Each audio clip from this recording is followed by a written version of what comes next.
¿Qué tal, amigos? Bienvenidos una vez más a una charla con el equipazo. Y esta charla obedece a sugerencia de ustedes. ¿Se acuerdan que en alguna ocasión les dijimos, sugieran ustedes temas, díganos de qué les gustaría hablar? Bueno, dijeron, queremos hablar con un pedagogo, que nos digan los efectos de la educación en línea en los alumnos, cómo va, qué se puede esperar a futuro, si es mejor, si es peor, si va a haber deficiencias. Bueno, pues ese es el tema del día de hoy, mi querido Carlos Castellanos. Efectivamente es el tema del día de hoy y qué mejor que platicar con un experto en la materia, el doctor Carlos Ornelas. El doctor Carlos Ornelas es profesor en educación en la Universidad Autónoma Metropolitana, en la unidad Xochimilco. Bienvenido, maestro, ¿cómo está usted? Muchas gracias por aceptar platicar con nosotros unos minutitos, aunque sea para la audiencia del equipazo. Sea usted bienvenido y gracias. Muchas gracias, Tocayo. Muchas gracias por la invitación también, Blanca. Y es un placer platicar con ustedes sobre esto que nos tiene ocupados y que nos saca de quicio a veces el encierro, pero que también nos tiene ocupados, no nada más preocupados, estamos haciendo cosas. A propósito de eso, ¿qué tan productivo, qué tan eficaz puede ser, sobre todo de esta manera tan obligada que se tuvo que instrumentar la educación en línea para los que la han tomado? Tenemos aquí dos facetas. Por un lado, la educación en línea, los que la pueden tener, y por el otro lado, lo de aprender en casa vía la televisión. ¿Podemos hacer un comparativo entre estos y su eficacia? Sí, cómo no, con mucho gusto, Blanca. Pienso, bueno, también hay diferencias. No es lo mismo en educación superior que en primaria. Claro. En educación superior tenemos problemas, pero son menores, dado que la mayor parte de nuestros estudiantes son adultos, ya tienen madurez, tienen cosas que perder. Y en casi todas las universidades del país, tanto públicas como privadas, empezó este tránsito con cierta rapidez y se lograron poner cosas. En mi universidad, por ejemplo, que es de las mejor equipadas, se levantó una encuesta muy rápido en marzo, dentro de la semana del 16 al 20 de marzo, y el 11% de los alumnos no tenían conectividad ni máquina, ni laptop. Entonces la universidad les proporcionó una tableta y conexión a internet gratuita, de tal manera que no perdieran. Y en nuestras áreas de ciencias sociales, humanidades, nos llevamos bien con esta tecnología, podemos hacer más o menos lo que hacíamos ahí. Tiene un efecto importante con la puntualidad. Pero en áreas de ciencias, de biología, es muy difícil porque requieren laboratorios, trabajar en equipo, talleres, es más complicado, entonces no es, ahí hay una diferencia. Nosotros vamos a buen ritmo, los otros colegas, por desgracia, no pueden hacerlo igual. Ahora, en educación media es el sándwich también. Vamos a educación básica. Bueno, en primer lugar, creo que con todos los problemas que tenemos y las dificultades financieras, en la Secretaría de Educación Pública se pusieron las pilas lo más pronto que pudieron e hicieron lo que se pudo. Y hay algunas cosas que se hicieron bien. Para quienes tienen máquinas en sus casas, que tienen contacto a internet, que sus padres pueden apoyarlos, educación en línea que se les proporcionó, los libros de texto y todo, funcionó hasta cierto punto. Aprende en clase, según mis colegas que ya han hecho y encuestas que se han levantado, tuvo efecto positivo en, digamos, el 30-40% de la población infantil. Apoyó a los niños que tenían interés, las familias donde los papás o la mamá sobre todo podían apoyar. En algunas casas los padres incluso se dieron cuenta de que sus hijos estaban en la escuela por primera vez, tuvieron que ayudarlos. Y hubo una cosa favorable en unas encuestas que han levantado mis estudiantes y otros colegas. Hay cierta valoración nueva, no revaloración, sino valoración nueva de los maestros, como que los papás se dan cuenta de lo difícil que es trabajar con niños. Si con uno o dos que tienen en casa era complicado, ahora ver la cuestión de los... O sea, hay ciertas cosas ahí. Para los maestros, entonces hubo esta cosa. Los niños, la brecha entre pobres y clases medias en la educación pública se amplió. Los niños de las zonas marginadas, indígenas, de las partes allá en lo alto de las montañas o en las zonas desérticas del norte, de pequeñas comunidades, quedaron fuera. No había forma de apoyar. Incluso tal vez allí, por dada la escasa población y lo disperso que está, la pandemia no les ha llegado todavía, pero tampoco les llegaba a la escuela. No había conexión a la internet. Entonces eso agrandó la brecha que ya existía, que era preexistente, ¿no? Aprende en casa, vía televisión, un poco de radio, trataba de aliviar precisamente a aquellos que tienen carencias de internet y no pueden entrar a las plataformas. Y con la experiencia de décadas con telesecundaria, se pusieron a hacer programas de primaria para pasarlos por televisión a ciertos horarios, en la televisión pública y también en la televisión abierta. Hubo cooperación y todo. La cobertura estuvo relativamente bien y a pesar de que fue en poco tiempo, los programas que vi, sobre todo los más debatidos sobre el neoliberalismo o uno de Aprende Matemáticas, me sorprendieron porque esperaba menos. Estaban realmente bien hechos. O sea, en televisión educativa se pusieron a hacer lo que saben hacer, programas de televisión. Y además los conductores eran locutores profesionales, no maestros con el tono normalista que se le nota, que a veces empiezan con las cosas que son muy del magisterio. Mis niños, ¿cómo han estado? Preguntas a los papás. No, acá era bien, pero bien hechos, con gente de mucha calidad de entrevistados. Sergio Aguayo del Colegio de México y Ambrís también, de Aboites del Colegio de México, para hablar sobre neoliberalismo. Entonces dije, no, pues va a ser toda la réplica de la propaganda de la Cuarta Transformación. No, lo que fue, cómo llegó y lo que trajo, cómo agrandó las disparidades y al mismo tiempo también trajo este neoliberalismo ideas nuevas, derechos humanos, democratización, preocupación por la ecología, cosa que tal vez no esperaban las autoridades, pero pasaron íntegras tal y como los hicieron. También lo de la enseñanza de las matemáticas pues fue muy agradable. Hasta yo aprendí que ya estoy en edad donde, no sé, bueno, con gente del Sinvestar, de matemática educativa, que tienen experiencia, que saben hacer cosas, jueguitos lúdicos para niños de diferentes edades. Entonces, hicieron cosas bien. Y yo creo que debemos apreciar el esfuerzo que hizo la Secretaría y las autoridades.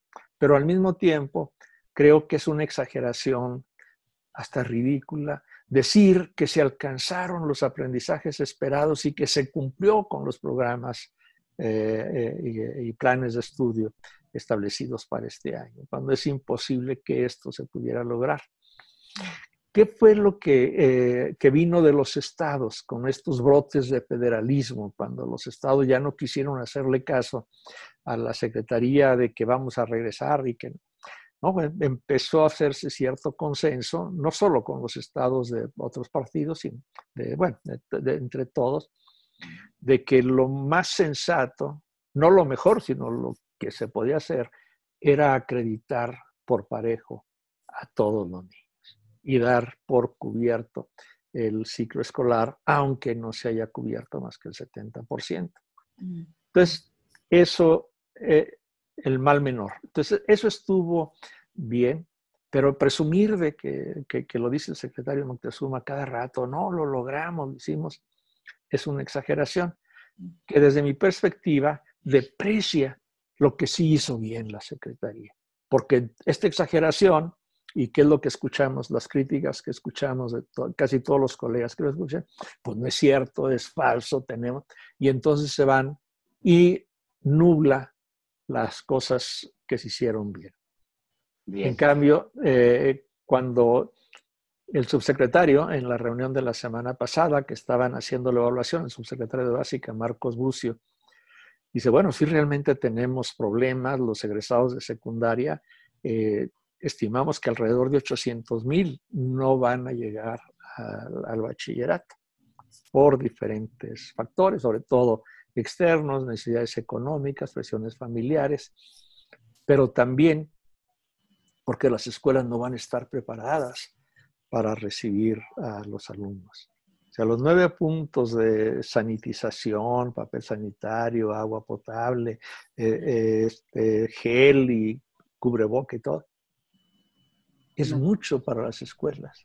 Entonces, hicimos un cálculo, mis alumnos y yo, les vamos viendo por un año ahí cuánto saldría, porque hay el 23% de las escuelas no tienen agua potable, cuánto saldría, cómo se podría hacer. Entonces, grosso modo, entre 55,000 y 60,000 millones de pesos en un año para arreglar la infraestructura, meter agua potable, llevarla en donde no lo haya, llevar agua de garrafón, de gel, toda la sanitización y todo arreglo de la estructura escolar para que no haya más de 15 estudiantes por grupo.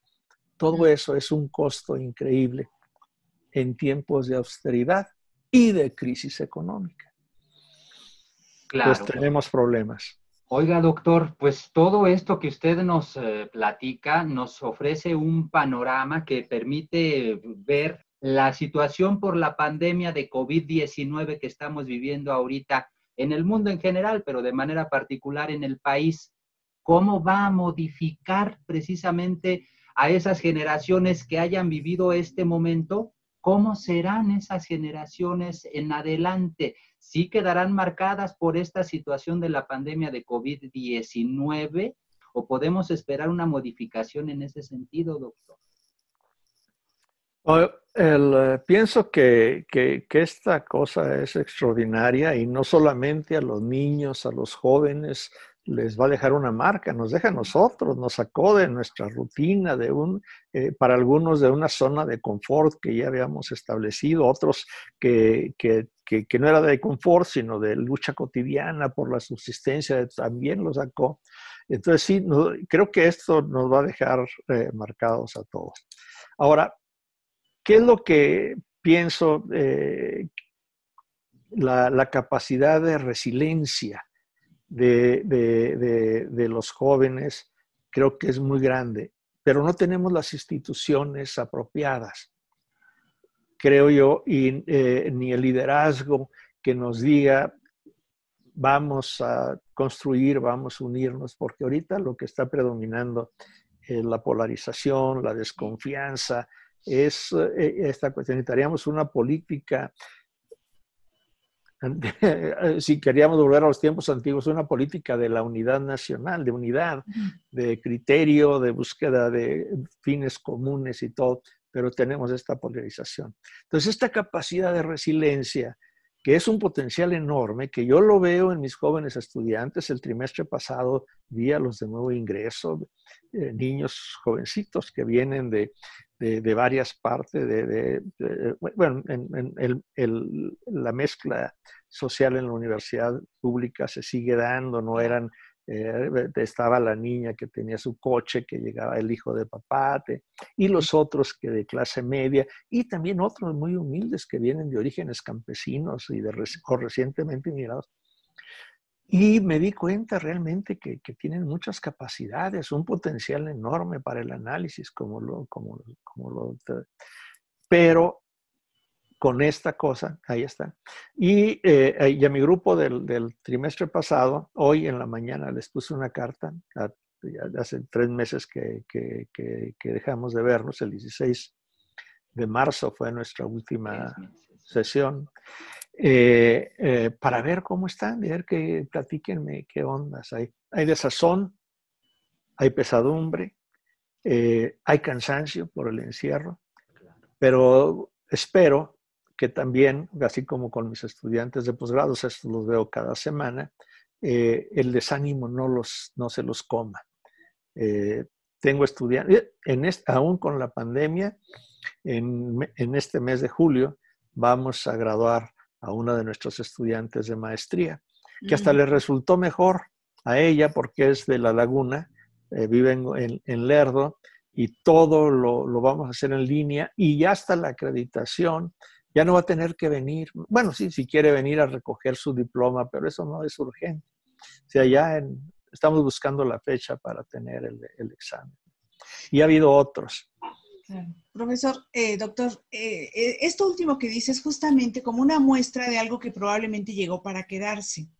Frente al coronavirus, que han dicho que llegó para quedarse justamente y que tendremos que convivir con él durante un buen rato, lo que se prevé es que en el regreso a clases después del periodo vacacional, entre comillas, de verano, sean los grupos pequeños y eventualmente se tengan que dividir en todos los niveles, algunos presenciales, algunos virtuales, e ir alternando. Supongo que en algunos casos en las escuelas oficiales tendrá que ser presenciales y aprende en casa. ¿Esto en qué tanto puede afectar, por un lado, el rendimiento escolar y por otro lado, otra cosa que usted mencionaba mucho, esta brecha que se abrió entre los mismos distintos niveles de los estudiantes? Uh-huh. Es complicado prever. Mi lado optimista me dice que va a haber cura relativamente pronto, digamos este año ya alguna cura aprobada, y en 2 o 3 años ya vamos a tener una vacuna, de tal manera que así como se fue el SARS y otros, este también se va a ir. Este es mucho más pervasivo, sobre todo porque es asintomático, porque no hay visa para el contagio, y es más contagioso. Pero pienso que sí, ya le dimos un respiro a la naturaleza, nos lo estaba exigiendo. Entonces, pero ya no va a ser igual, creo yo que va a ser distinto. Finalmente va a haber esta desconfianza, el beso y el abrazo, como nos saludamos los mexicanos, va a estar cada vez más distante. Yo creo que nos vamos a poner medio japoneses, a guardar cierta distancia. Para ellos no les dio trabajo. Tienen cierto rechazo a saludar de mano, no les gusta mucho el contacto físico, es parte de su cultura. Entonces yo creo que también ciertos rasgos culturales que tenemos muy arraigados los vamos a tener que ir cambiando. Para los jóvenes va a ser menos difícil que para nosotros, pero creo que sí se va a dar. De todas maneras, el problema no va a ser tanto la gente, sino la institución, la escuela. Porque estas rutinas, esta persistencia cultural, como le dicen los antropólogos, en las instituciones, conduce a que se trate de regresar a lo que teníamos antes. Y creo que la búsqueda de alternativas, somos menos los que estamos en esta visión de irle cambiando al ritmo, como señalas tú, alternar lo presencial con el trabajo en línea. La educación superior es relativamente fácil, no va a haber problema. En algunas universidades de Estados Unidos ya están anunciando, en septiembre vamos a tener algo presencial, pero menor para los que quieran, pero ya están todos equipados para hacerlo.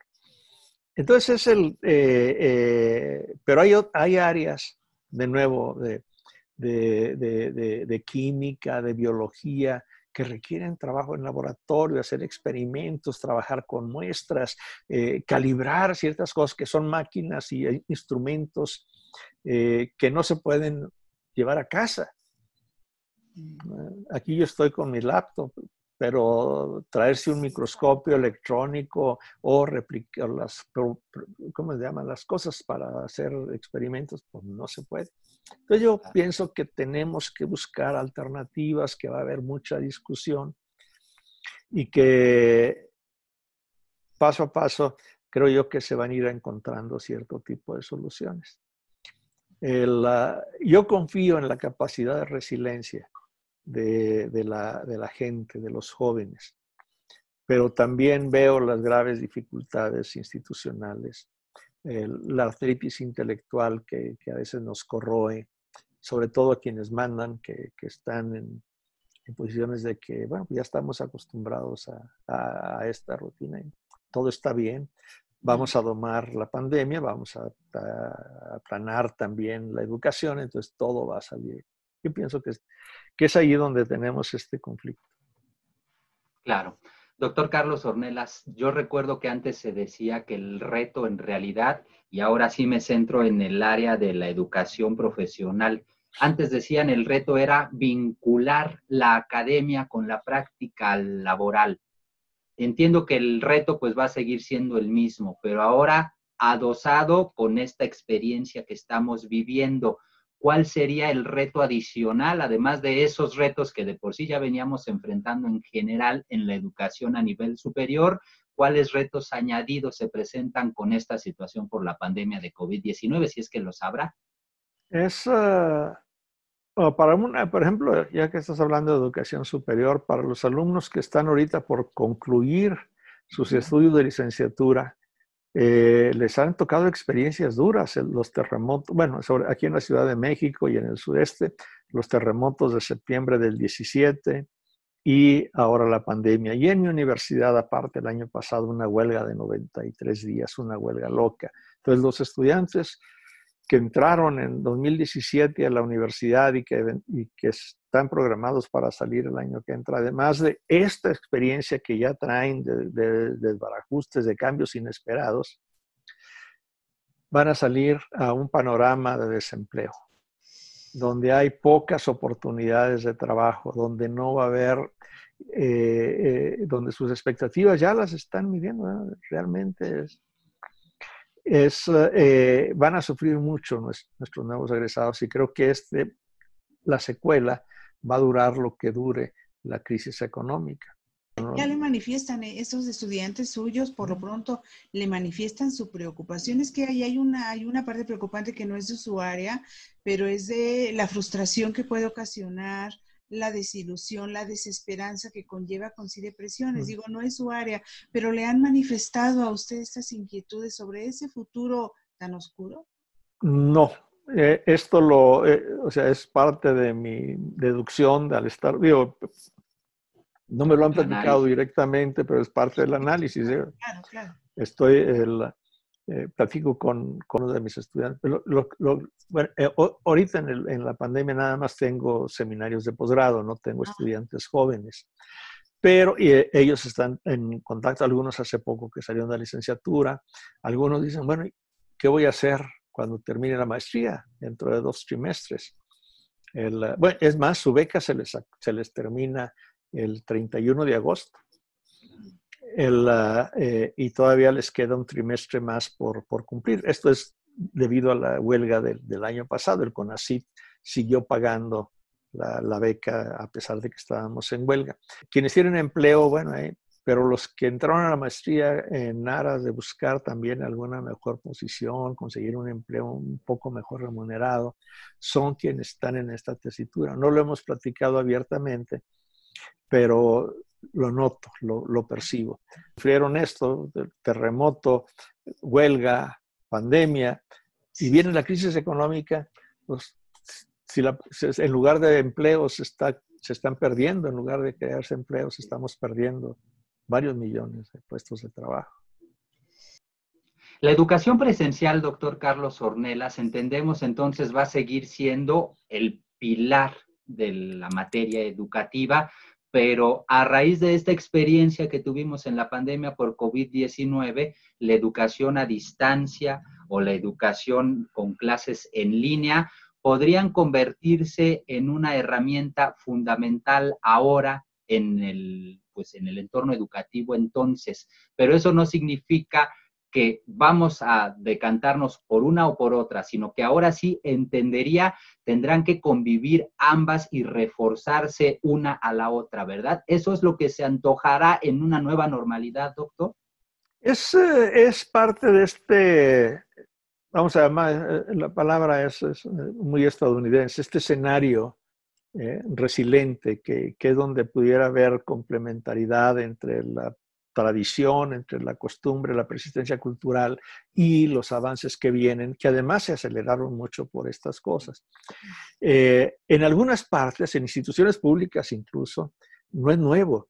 En la Universidad Autónoma de Tamaulipas, por ejemplo, tienen mucha experiencia para educación en línea, de trabajo y todo, pero ahí desde antes, por el temor de las familias a la delincuencia, de que no querían que sus hijos, sobre todo mujeres, salieran tarde y anduvieran. Y además es una universidad que tiene campus en Matamoros, en Reynosa, en Victoria, en Tampico, en Valles. Entonces, es descentralizada. Entonces, y ya tenían ciertos programas de posgrado. Entonces también en muchas licenciaturas lo están haciendo, de tal manera que evitaron los horarios peligrosos. Ni muy temprano en las mañanas, porque es el tráfico de entrada, y en las tardes también por cuestiones de seguridad, sobre todo en Tampico, Ciudad Madero, Altamira, que es donde había más y la frontera, Matamoros, Reynosa. Entonces ya tienen experiencia y creo que otras universidades, incluyendo nosotros, las del DF, deberíamos de aprender de ellos. Pero nos gusta mucho vernos en el ombligo y pensamos que nosotros, como somos chilangos, lo hacemos mejor. El reto por delante creo que es importante, no solamente, como bien lo acaba de mencionar, doctor, no solo para los alumnos, también para los profesores, para la sociedad en general, por supuesto.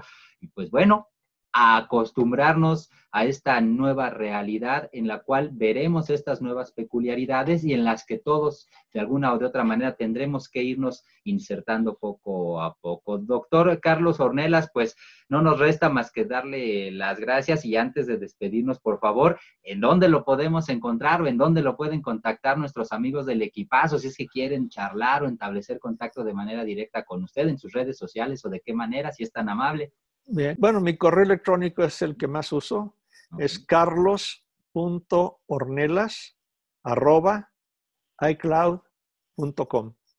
Profesor, sus artículos, ¿dónde los leemos? ¿Dónde los pueden leer nuestros amigos? Miércoles y domingos en Excelsior y cada 2 domingos en la revista Siempre.